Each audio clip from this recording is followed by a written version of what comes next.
Hi, my name is Dr. Spencer Zimmerman. How do you diagnose a concussion?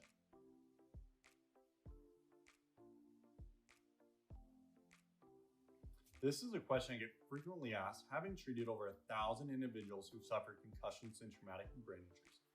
Many of these patients actually do not receive the proper diagnosis for months or even years. Now, let's talk about why that's not occurring, as well as how to properly do that. Many individuals with concussions or traumatic brain injuries initially go to the emergency room or an urgent care.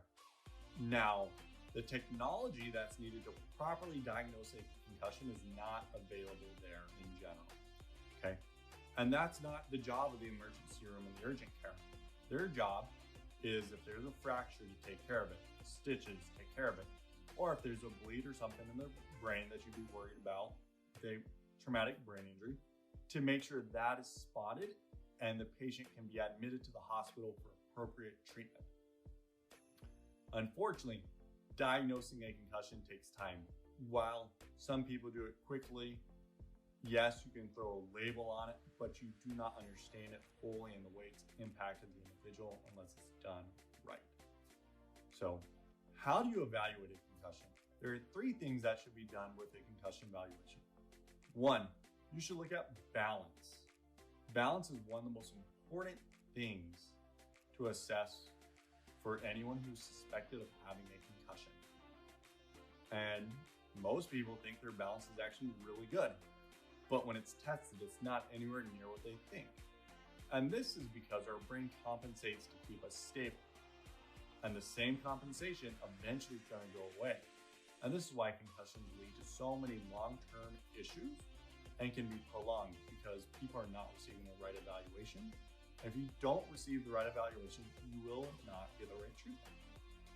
Number 2, eye movements, okay? So you may see someone who does tracings like that, right? If they see an athlete get a concussion.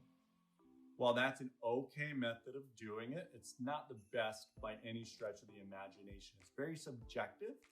There's no way to repeat it and really know what you've seen previously, despite how good of record someone's keeping. We use the most accurate and gold standard testing available. It's called video oculography.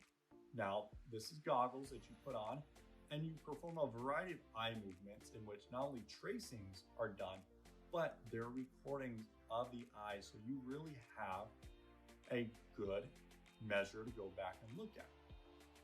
And lastly, number 3, you should look at cognition. Cognition gets impacted with concussion.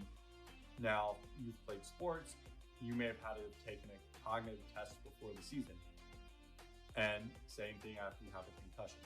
The reason why I make this number 3 is because out of all 3 of those things, balance, eye movements, and cognition, the computerized cognitive tests are actually the most invalid out of the bunch. There's a lot of research that's going back and forth on it and suggests it may not even be valid after 48 hours following the injury. So, what are the 3 things you need to have done to properly assess and diagnose a concussion? You should be looking at balance, eye movements, and cognition. Those are 3 good tests that should be done. Now, beyond that, you should have comprehensive symptoms should be looked at. This should include headaches, sleep, light sensitivity, emotional changes, energy, dizziness, and the list goes on and on. But those are the 3 tests that can be performed to give a really good idea of just how much damage has occurred, how bad of a concussion it is, and the length of time needed for